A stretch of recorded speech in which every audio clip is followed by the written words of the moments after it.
Por favor, abra a sua Bíblia em Lucas capítulo 18. Nós vamos ler do verso 35 ao 43. 35 ao 43.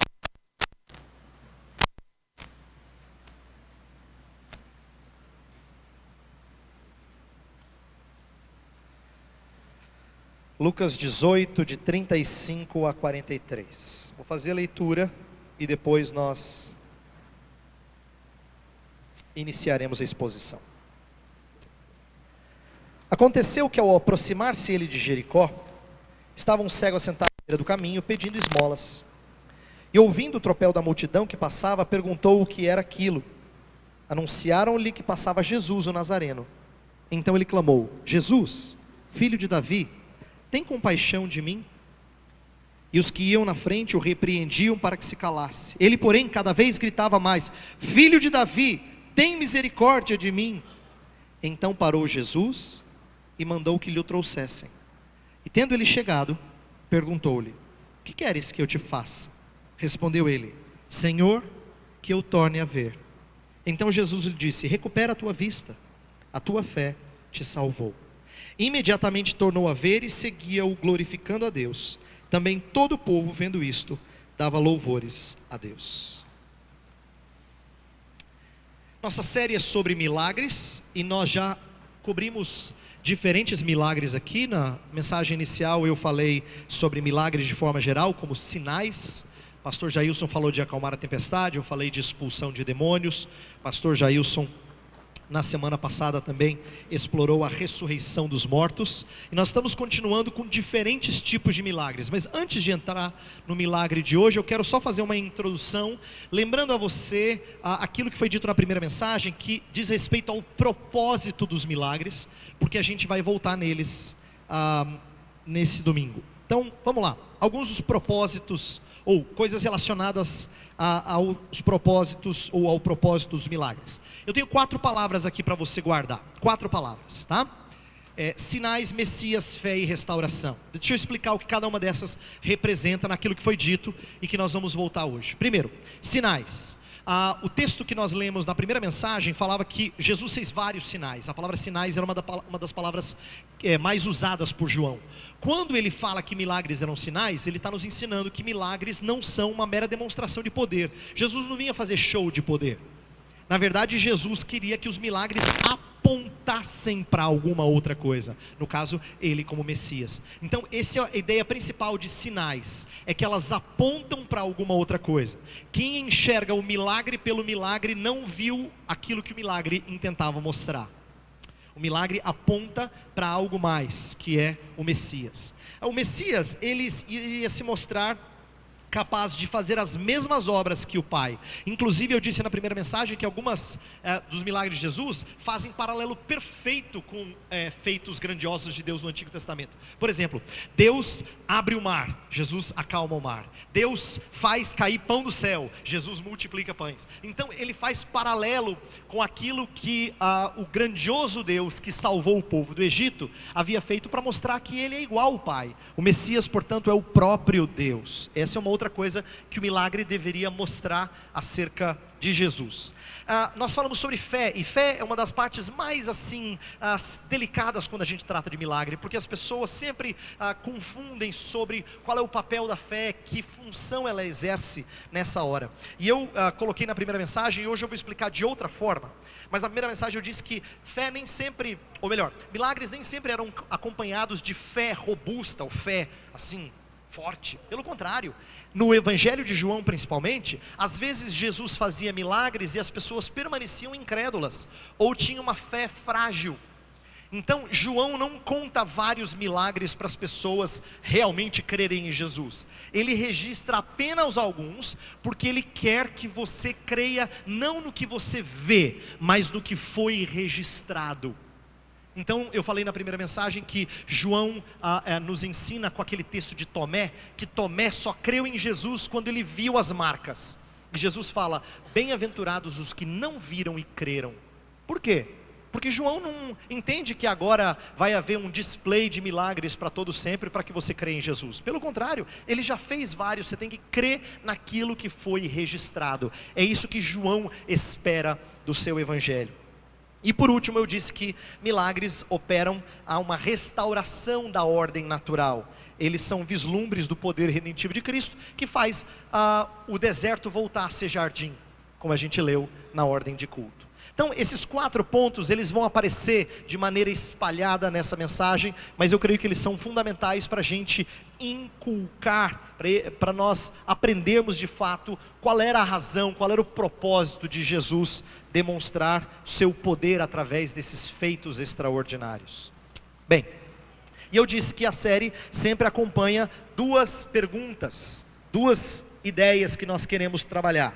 O que os milagres revelam acerca de Jesus, o operador de milagres, e o que nós podemos aprender e esperar em relação a tais feitos de Cristo. Então nós vamos trabalhar novamente as 2 coisas, o que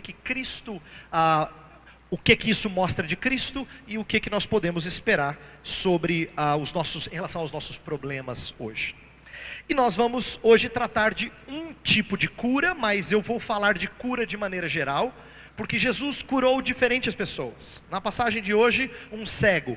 Mas eu quero trabalhar mais do que só cegueira, pensando na ideia de que todos nós estamos atrás de cura. Afinal de contas, desde que o pecado trouxe enfermidades, desde que o mundo ficou um mundo quebrado, como nós falamos na liturgia, a busca do ser humano por cura tem sido incessante. Então não importa se é uma cultura primitiva com os seus feiticeiros, ou se é uma cultura rebuscada com os seus hospitais de última geração, todo mundo busca a mesma coisa.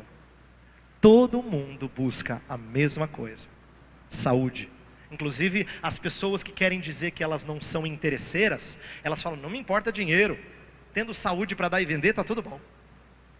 O brasileiro fala assim. Por quê? Porque cura é algo que todos nós ansiamos. Isso inclusive afeta a maneira como nós nos relacionamos com Deus e a nossa fé. Eu vou explicar como. Por quê? Porque nós sabemos que, principalmente no Brasil, isso é muito evidente, mas em todo o mundo, existe a manifestação daqueles que, em linha neopentecostal, têm atraído pessoas, muitas pessoas, aos seus cultos de milagres. Nós vemos pessoas anunciando como elas operam grandes feitos, mas presta atenção, ninguém quer ver milagre pelo milagre. Não é interessante que ninguém diz assim, vou andar por sobre a água, não faz nada para você, então ninguém vai. Andar por sobre a água pode ser um show de mágica, aí é interessante, mas é diversão. Tem mágico que se diz andar por sobre as águas, mas só que ninguém quer isso, todo mundo quer algum benefício. Então elas vão atrás desses eventos porque eles trazem supostamente cura dos seus males. As pessoas querem isso atrai a muitos, mas a verdade é que esses não são os únicos que estão atrás de cura. As nossas igrejas, os chamados protestantes históricos, eles preenchem suas reuniões de oração com pedidos a favor de enfermidades. Não é verdade que quando a gente se reúne para reunião de oração, qual é o pedido mais comum entre nós? Tem jeito. A gente também faz isso. A gente também está atrás da mesma coisa. Nós podemos até achar que a igreja A, B ou C não se porta muito biblicamente na busca por essas coisas, mas nós queremos também. Porque a enfermidade também nos aflige. Nós estamos atrás de sempre ter saúde boa. Quando nossos filhos ficam enfermos, a gente fica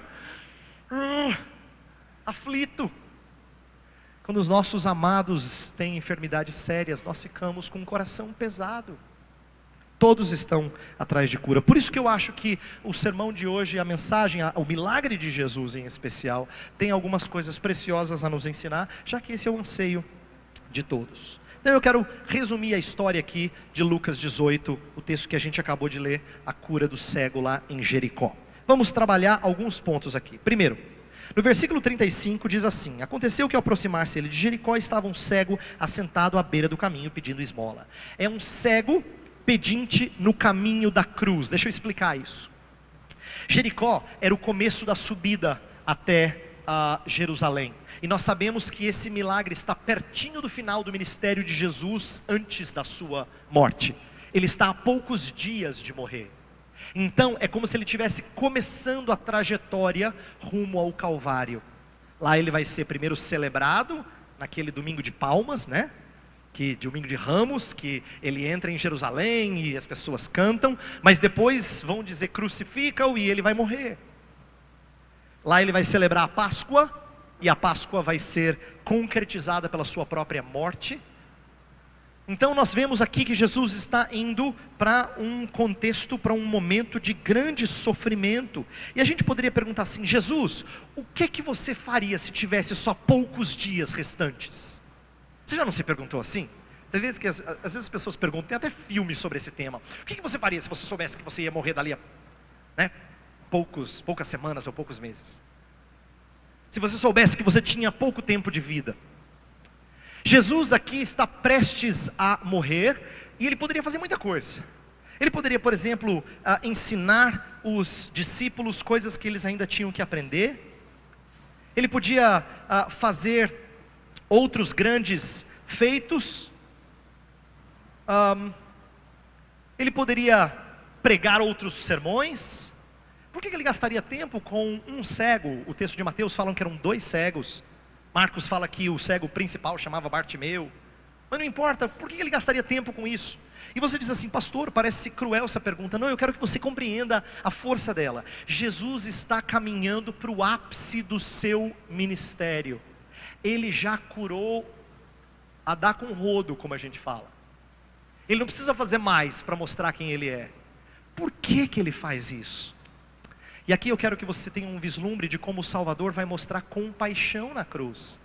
E é isso que o comove a exercer o que ele fez com aquele cego. Compaixão. Lembra que a cruz é marcada por compaixão. Lembra das 3 primeiras palavras de Cristo na cruz? Ele fala: Pai, perdoa-lhes porque não sabem o que fazem. Depois ele fala para um dos ladrões: hoje mesmo estarás comigo no paraíso. Depois ele fala para Maria: eis aí o teu filho. Ele está cuidando, ele está tendo compaixão, embora ele esteja sofrendo as piores dores. No entanto, o nosso Salvador não deixa de manifestar compaixão.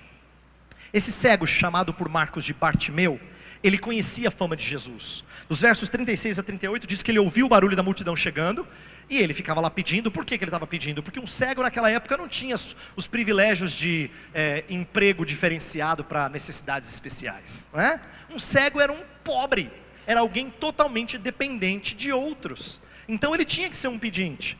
E como pedinte ele está lá na entrada de Jericó, esperando as pessoas chegarem, passarem. E ele ouve muita gente, fora do comum. O que está acontecendo?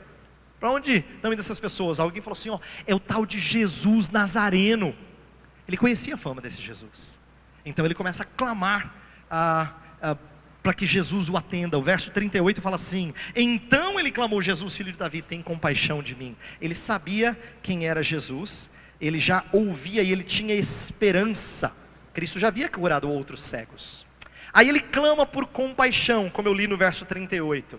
E aqui eu quero destacar uma coisa especial. Ele usa um título que só é usado por esse homem em todo o Evangelho de Lucas. Ele aparece um pouquinho, essa expressão filho de Davi, aparece um pouquinho em Marcos, mais em Mateus, mas ela não é uma expressão comum, ela não sai da boca de homens com muita frequência. Mas ela é significativa. Por quê? Porque filho de Davi apontavam para o Messias prometido. Esse cego talvez tinha ouvido tantos feitos de Jesus que ele acreditava que ele era o tão esperado Messias. Eu não estou dizendo que ele sabia que Jesus era literalmente descendente de Davi, e de fato ele era, mas ele esperava mais de Jesus do que simplesmente um curandeiro. A impressão que a gente tem aqui é que ele realmente cria que Jesus era aquele prometido. Tanto é que no versículo 41, quando Jesus pergunta: o que você quer que eu faça? Ele fala: Senhor. Ele reconhece o senhorio. Senhor, que tu me faças ver. Então ele clama por compaixão ao Messias, porque o Messias é aquele que é capaz de fazer essas coisas. Só que não foi fácil o seu clamor. Ele teve gente que tentou fazer ele calar. No versículo 39 diz assim: e os que iam na frente o repreendiam para que se calasse. Ele, porém, cada vez gritava mais. Isso aqui é interessante, é bom que você tente imaginar o contexto da época. Um pedinte é alguém que era desprezado pelas pessoas. Mais do que isso, ele era um cego, e na cabeça de alguns a cegueira possivelmente era resultado de algum pecado dele ou dos seus pais. Lembra que eu falei da história de João 9? As pessoas raciocinavam assim, até os discípulos raciocinavam assim: Senhor, quem é que pegou? Foi ele ou foi o seu pai? Então esse não era considerado um homem digno, mas ele não se cala, ele grita mais, as pessoas falam, fica quieto, ele fala mais alto.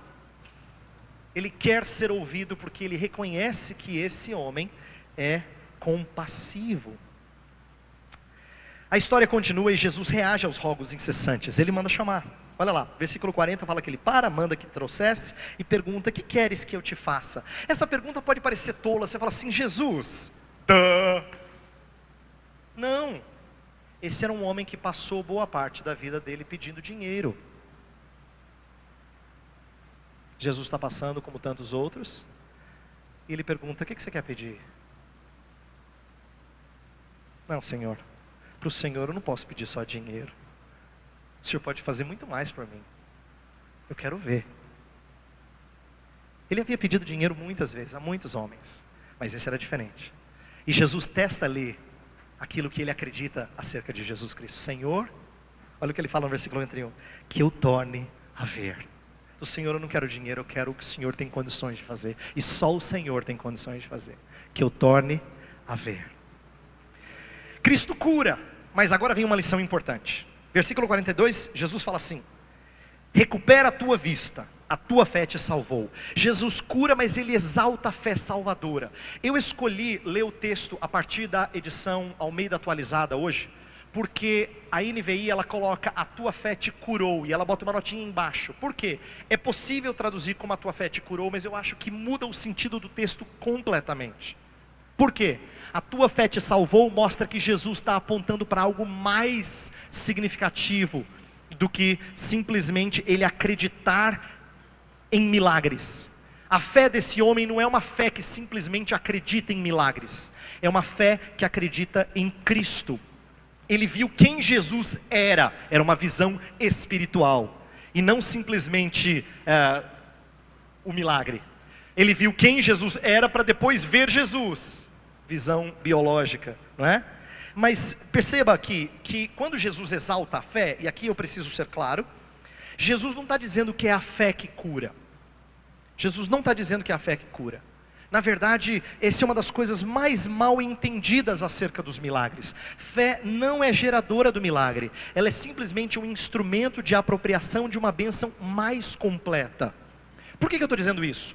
Eu vou explicar daqui a pouco na mensagem, mas eu já vou adiantar. Nem sempre Cristo curava aqueles que criam. Não é verdade que cura vinha só para quem cria. E nem sempre Jesus usava essa frase, a tua fé te salvou. Mas quando ele usava, ele quer dizer algo mais do que simplesmente recebeu a cura. Ele queria dizer que esse homem havia tido o seu relacionamento com o seu Criador restaurado. Aqui nós estamos falando de saúde espiritual e não simplesmente de saúde física. Nós vamos aprender como é importante isso nessa história. Então o remido, depois que ele é curado, o que ele faz? Ele segue a Jesus. Olha o verso 43. Imediatamente tornou a ver e seguia-o, glorificando a Deus. Aqui o seguir é próprio de quem é discípulo. Ele não segue a Jesus por causa de milagres. Tem histórias em que as pessoas estão atrás de Jesus por causa dos milagres. Por exemplo, quando Jesus multiplicou os pães em João 6, mais adiante eles continuam seguindo Jesus. Jesus fala assim: vocês estão me seguindo porque vocês querem encher a pança, vocês querem comida, busquem outro pão que vem do céu. Isso que é importante. Mas nem sempre os homens entendiam. Esse não precisa de mais milagres. No entanto, ele continua seguindo a Jesus. Por quê? Porque quem é remido, esse não consegue ficar sem responder ao amor e à compaixão do seu Redentor. Quem antes estava à beira do caminho, agora segue o caminho da cruz. Não é interessante? Antes estava à beira do caminho, agora ele segue o caminho da cruz. E termina a história como? Olha o versículo 43, a segunda metade fala assim: também todo o povo, vendo isso, dava louvores a Deus. Todo o povo dava louvores a Deus, mas como? Vendo isto. Não é interessante que essa frasezinha entrou na história de um cego curado? Eles também viram. Eles não simplesmente viram, eles viram, entendeu? Eles enxergaram, e por isso que eles louvaram a Deus. A ideia é que houve uma percepção mais clara. Nem todo mundo que via um milagre via a Jesus. Por exemplo, na história do cego de nascença, lá em João 8 fala que Jesus é a luz do mundo. Aí no capítulo 9 ele cura o cego de nascença. Os fariseus querem pegar Jesus. E Jesus fala assim, vocês são cegos. Quer dizer, eles não viram. Mas eles viram o homem curado. Não, mas eles não viram. Mas eles viram. Não, eles não viram. Entendeu? Esses viram. Eles viram. E quem vê também louva. O que a gente pode aprender dessa história? Vamos lá. Deus realmente cura. E eu quero falar disso agora sobre coisas que nós podemos pensar acerca dos nossos dias. O que eu quero dizer com isso é o seguinte: nós temos que entender que Deus faz essas coisas. Agora, como Ele faz é que nós temos que entender, e quando Ele faz e por que Ele faz é que é a parte em que nós temos mais dificuldades de compreender.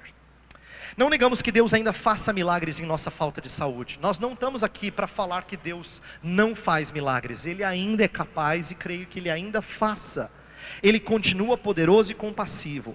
Porém, sabemos que milagres tiveram propósitos específicos na história. Eu já falei disso antes e eu vou repetir um pouco disso hoje. Se eles tiveram um propósito específico, então a gente deve pensar assim: o que eu devo pensar acerca desses milagres? Queremos focar se é lícito esperar que tais curas aconteçam conosco. Em outras palavras, Senhor, devo orar por milagres assim? Devo orar por milagres assim? Essa semana eu estava assistindo parte de um documentário em que um médico havia desenvolvido, não é ele que havia desenvolvido, mas ele trabalhava no Brasil com implantes para tentar restaurar um pouco da visão de quem era totalmente cego. E na história, curiosamente, a reportagem mostra uma coisa que ela não percebeu. Ela não percebeu a riqueza da ilustração que ela ia me dar, de jeito nenhum. Por quê? Porque disse a mulher que recebeu o implante, ela chorou emocionada porque agora ela podia ver a sombra do seu marido. Ela não via o marido, não foi uma restauração completa, mas agora ela conseguia ver a sombra. Aí a reportagem disse brevemente: mais tarde essa mulher teve depressão porque não combinava com as expectativas dela, isto é, ela não viu tudo que ela queria ver. Ela não viu tudo que ela queria ver. É verdade. As pessoas têm expectativas e nem sempre a medicina consegue satisfazer. E nem sempre essas igrejas e as suas supostas curas conseguem satisfazer. Porque nós não somos satisfeitos com coisa pequena. Deus tem coisa muito maior para nos dar. E nós temos que aprender nessa mensagem o que é que Ele quer que nós enxerguemos. Deixa eu falar dos apóstolos de ontem e de hoje, porque aqui a gente vai mexer um pouco nos propósitos. Nós sabemos que no passado, Deus escolheu alguns homens com propósitos específicos de estabelecerem a igreja, de serem o fundamento, de serem os instrumentos para escrever a Bíblia Sagrada, não é? Cartas, evangelhos e assim por diante. Mas ao fazerem isso, eles deixaram um legado importante. E muita gente hoje gostaria de fazer as mesmas coisas que ele. É por isso que homens se intitulam apóstolos nesses nossos dias. Só que eu vou colocar de maneira bem clara o porquê que Deus fez com que apóstolos fizessem milagres de curas também. Vamos lá. Os apóstolos demonstraram dons de curar para ratificar seu chamado especial de estabelecer a igreja. Em 2 Coríntios 12, 12, eu vou pedir para você abrir, eu vou ler só esse texto. 2 Coríntios 12, 12. Paulo explica o porquê que ele tem esses poderes. Ele fala assim: pois as credenciais do apostolado foram apresentadas no meio de vós, com toda a persistência, por sinais, prodígios e poderes miraculosos. As credenciais do apostolado, em outras palavras, eu estou fazendo isso não é porque eu sou mais santo que vocês, é porque Deus queria que eu e outros fôssemos ouvidos como mensageiros da palavra dele. Isso era o apóstolo. O apóstolo era enviado para semear onde antes não havia semeado, para lançar o fundamento da igreja. Tanto é que em Efésios 2:20 fala que a igreja está fundamentada sobre os apóstolos e profetas. Então eles receberam dons para ratificar, não para que eles fossem vistos como poderosos, mas para que as pessoas dessem ouvido à sua palavra. Inclusive, eu estava lendo alguns livros que falavam assim, que no livro de Atos tem cerca de 10 milagres registrados. Não é muito, mas tem um monte de sermão e ensino. Porque o livro de Atos não é sobre milagre. O livro de Atos é para que você acredite que aqueles homens que tinham um poder especial, eles vinham para falar de Deus. De Deus. O que eles tinham era diferenciado. Mas nós acreditamos que essa classe de apóstolos, ela cessou de existir. Como classe, os apóstolos cessaram de existir. As curas mediante os chamados curandeiros, sejam eles evangélicos ou não, podem ser várias coisas. Podem ser sugestionadas, a gente sabe que isso às vezes acontece. Podem ser demoníacas, a Bíblia nunca esconde que Satanás tem poder, mas certamente são uma coisa, elas testam a nossa fidelidade. Deixa eu explicar isso para você prestar bastante atenção. Quando você vai a um lugar em que você está lá para receber um benefício, e essa é a maior motivação, Deus está testando o seu coração. Em Deuteronômio capítulo 13, Deus ensinou que às vezes Ele mandava profeta que falava coisa espetacular, acontecia, as pessoas falavam, esse cara tem que ser de Deus, porque aconteceu. E aí a sequência da história mostrava que Deus estava testando a fidelidade deles. Por quê? Porque esse profeta estava afastando esses homens do Senhor.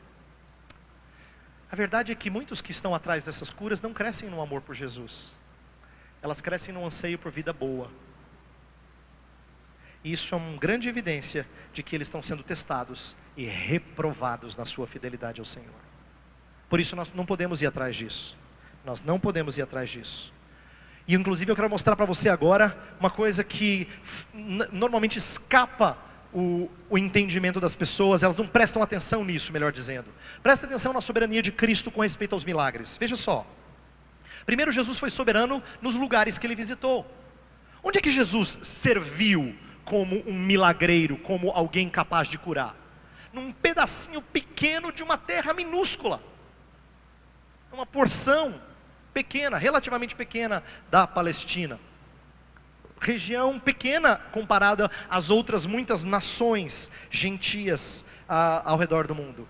Portanto, Jesus foi soberano no lugar que Ele escolheu. Ele poderia ter feito um chuveiro de cura, poderia, mas Ele não fez. Ele não fez. Ele escolheu lugares específicos. Jesus também mostrou a soberania nas pessoas que Ele curava. Nas pessoas que Ele curava. Cristo curou algumas centenas, talvez alguns poucos milhares, só que na época estima-se que só na Palestina tinha cerca de 3 milhões. Se a gente for tentar contar quanto que tinha no mundo, era muito, muito mais. O que Jesus curou? Uma fração apenas. Jesus não fez toda a bondade possível que nós esperaríamos. Portanto, a soberania dele mostra muitas vezes que Ele faz o que Ele quer, quando quer a pouca gente, proporcionalmente falando. Mas tem mais. A soberania dele pode ser vista nas condições exigidas. As condições exigidas. Olha que interessante. A soberania de Cristo nas condições exigidas, o que eu quero dizer é o seguinte. Jesus nem sempre curou discípulo. Eu já citei o caso do cego de nascença, ele não sabia nem quem era Jesus. Quando Jesus chega para ele e fala assim, então, você crê no Messias? Ele fala, me mostra para eu crer. Ele nem sabia quem era Jesus. Ele nem tinha ouvido a fama de Jesus. Então Jesus curou alguém que não seguia a Ele. Jesus também curou pessoas que não demonstravam crer e serem fiéis a Ele. Por exemplo, na cura dos 10 leprosos, está em Lucas 17, lembra que 9 não voltam para agradecer a Jesus, e o único que volta é samaritano, para a vergonha dos judeus. O que Jesus está demonstrando? Que o seu poder foi demonstrado muitas vezes na vida de pessoas que não eram gratas a Ele. Portanto, não é verdade que cura vem proporcional à nossa fé. Às vezes ela vinha para gente que nem fé tinha. Cura não é proporcional à nossa fé. Jesus curava multidões sem que eles demonstrassem qualquer grau mínimo de espiritualidade. Então presta atenção, o que a gente aprende com isso? É que Jesus não cura de acordo com o que as pessoas aí fora estão ensinando. Dependendo do grau da sua fé, de quão espiritual, de como você tem seguido a Jesus, Ele há de recompensar e honrar a sua vida. Não é verdade. O seu ministério é uma prova de total soberania. Às vezes Ele curava quem não era grato a Ele, e às vezes Ele não curava quem era enfermo. O próprio apóstolo Paulo, que foi capaz de curar pessoas, mandava outros tomarem remédio. Falava de aflições que A, B ou C sofria. Pedia que orassem pela sua saúde. Portanto, nós vemos a soberania de Deus e a soberania da sua graça e dos seus propósitos nos milagres também.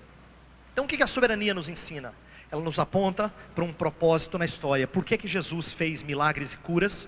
Porque Ele queria revelar a sua messianidade. E agora que vem o que nós aprendemos em Cristo. Duas coisas muito importantes, e eu coloquei elas em ordem, porque elas têm prioridade. A primeira e mais importante é que Jesus fez esses milagres porque eles revelam a sua messianidade.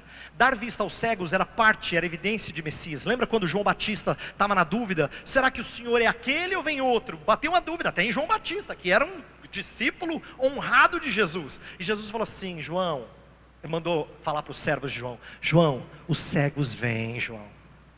Você lembra da passagem lá de Isaías 35, Isaías 61, os cegos vêm. E ele fala, os coxos andam e outras coisas mais, não é? Para mostrar que isso era parte. Mas Jesus sempre procurava curar aquilo que era impossível aos homens. E ele precisava confrontar a incredulidade dos seus contemporâneos. Por exemplo, naquela história em que os amigos do paralítico cavam um buraco no teto e aí abaixam para que o paralítico chegasse junto de Jesus, que era cercado por uma multidão. Naquela hora existe incredulidade, porque Jesus fala, estão perdoados os seus pecados.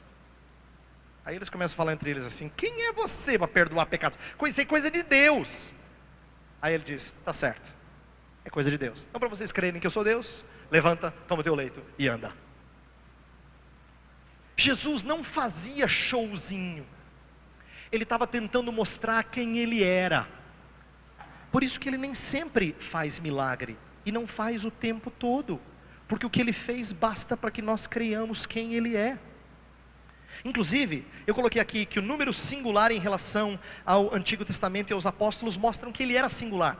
Eu li um autor que fez uma estatística interessante. Se você olhar para todo o Antigo Testamento, são milhares de anos de história, né? Nós temos aí por volta de 50 milagres registrados. Se você olhar para o livro de Atos dos Apóstolos, que dura décadas, e vários homens, você tem uns 10 milagres registrados. Só nos 3 anos de Jesus tem 35 ou mais.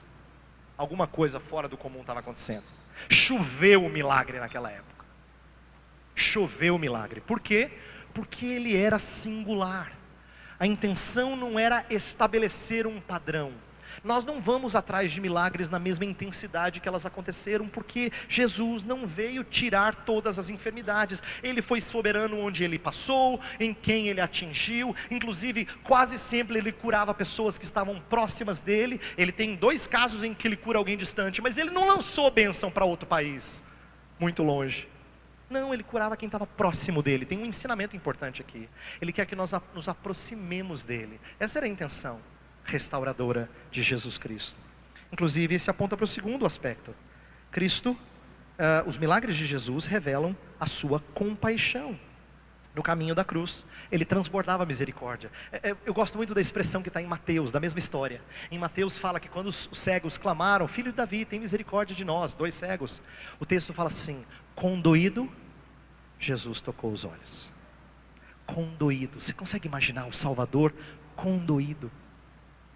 Ele teve compaixão porque doeu nele o mundo quebrado e a cegueira daqueles homens. Jesus então, mesmo caminhando para a sua maior dor, ele transborda graça e misericórdia. O elemento de compaixão sempre predominou nos milagres. Já percebeu como Jesus nunca fez milagre para julgar os homens? Ele poderia, né? Ter feito raio cair do céu, terremoto para as pessoas morrerem. Poderia, mas ele não faz. Milagres são evidência da sua misericórdia, da sua graça. Elas revelam a sua compaixão. Mas atenção, você poderia dizer assim, pastor, mas se revela a sua compaixão, as pessoas hoje também precisam de compaixão. É verdade, é verdade. Mas eu disse que eu ia colocar na ordem porque tem uma ordem de prioridade. Milagres em primeiro lugar revelam a messianidade de Jesus. Isso já foi evidenciado. O Senhor continua sendo compassivo, sim, mas não necessariamente da mesma forma. Então você pode perguntar, então eu não posso orar por cura? Claro que sim. Tanto no Antigo Testamento quanto no Novo Testamento, a gente tem passagens que mostram que fiéis buscaram cura para suas doenças. Mas aquilo que eu quero que você aprenda aqui é significativo, é o seguinte: se a cura de Jesus revelava a sua redenção e restauração, então presta atenção. Crente, isso aqui vale só para o crente. Para o crente, não importa a resposta de Jesus, ele vai ter vislumbre redentor. Sempre ele tem vislumbre redentor. Se Deus cura, ele mostra a sua compaixão. Se ele leva, ele mostra ainda mais. Mas você diz, pastor, mas tem aquele meu parente que não é crente. Mas Jesus nunca fez milagre para dar showzinho, eu falei isso. Quando ele fazia, ele tinha a intenção de atrair as pessoas para que conhecessem a ele. Aquele cego creu nele, não no milagreiro simplesmente, não na possibilidade do milagre, ele creu em Jesus. E por isso que Jesus exaltou a fé antes do que a cura. A tua fé te salvou, ela trouxe restauração, muito maior do que só ver fisicamente. Esse é o propósito dos milagres, de sarar nossas feridas, é que nós conheçamos a Ele. Por exemplo, em Isaías 53, um dos textos mais lindos que falam da obra de Jesus, como o servo sofredor, fala que Ele tomou sobre si as nossas enfermidades, Ele sarou as nossas chagas. Por que doença está conectada à cruz? Porque o propósito de Jesus curar era sempre apontar para a cruz. Esse era o propósito. Inclusive em Apocalipse 22, o último texto da Escritura, fala que a árvore da vida, as suas folhas saram as nossas doenças. Por quê? Porque o propósito é mostrar que ao final, o Redentor trazido o mundo àquilo que devia ser. E a sua redenção, é isso que tem que ser exaltado. Pessoas que têm corrido atrás de milagre pelo milagre não querem redenção, querem conforto. E Jesus não quer discípulos confortáveis. Ele quer discípulos remidos. Por isso que eu quero terminar com essa lição. Esse texto nos ensina que Jesus dá vista aos cegos, mas não aquela vista física simplesmente. Essa passagem mostra mais. O maior propósito de dar vista aos cegos era abrir os olhos das pessoas para que enxergassem a Jesus. É isso que ele queria. Ele queria que as pessoas vissem quem ele era, e se aproximassem dele. E nós ainda carecemos disso. Eu quero que você compreenda que essa história não é só para a gente olhar e falar assim, então, Jesus fez no passado, que legal, né, pastor? Seria tão legal se ele fizesse hoje, mas pena que ele não faz. Não é isso. Na verdade, nós precisamos da maior bênção dessa história, ainda, hoje. Todas as vezes que você vai pregar, ensinar a palavra, ou ouvir a palavra, você devia orar assim, Senhor, eu preciso ver. Abre os meus olhos. Eu ainda preciso ver. Nós precisamos disso. Nós ainda carecemos de Cristo e de seu Espírito para que vejamos com olhos espirituais as realidades eternas. Então que o seu anseio, meu anseio, seja ver mais de Cristo. Conclusão. Primeiro, Salvador é inimitável. Não vá atrás de homens que tentam fazer igual Jesus faz. Ele é inigualável. Ele foi singular. Quem tenta fazer o que ele fez é falso Cristo. E por isso é anticristo. Ele era singular. Tanto era singular que João falou assim, ele fez muitos outros milagres, mas esse eu registrei só para você crer que ele era o Filho de Deus. Inimitável. Não vá atrás de quem promove esse tipo de coisa como se fosse parecido ou igual a Jesus. Segundo, ansiar por restauração é legítimo. Nós vivemos num mundo quebrado. E nós temos que clamar por aqueles de nós, ou aqueles entre nós que estão enfermos.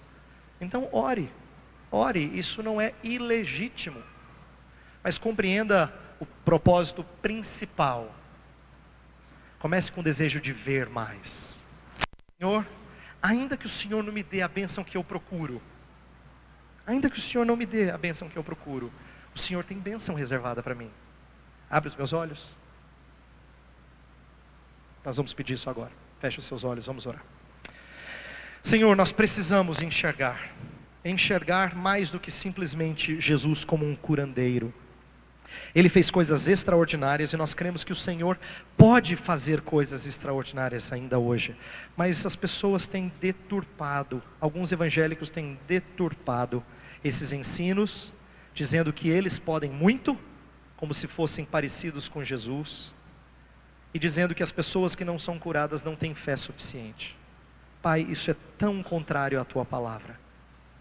Tão contrário à Tua palavra. Tua palavra nos ensina que o Salvador era inigualável. Que Ele curava pessoas conforme a Sua soberania, quem Ele quisesse. Alguns crentes, outros não. Alguns gratos, outros ingratos. Curava na frente de incrédulos. Alguns reagiam com fé, outros com ceticismo e ódio. Para mostrar que milagres não são mera demonstração de poder. Elas foram a prova de que Jesus é o Filho de Deus. E é isso que nós queremos enxergar hoje. Mais de Jesus Cristo. mais de como Ele é parecido contigo, com o Pai. Senhor, faz-nos ver mais a Cristo Jesus como nosso Redentor. E faz-nos aproximar dEle sempre, sempre, pedindo que Ele tenha compaixão de nós. Certos de que se Ele não atender nesta vida, Ele certamente atenderá na vida por vir. Então que nós busquemos a sua compaixão e esperemos na sua soberania. Oramos em nome dEle. Amém.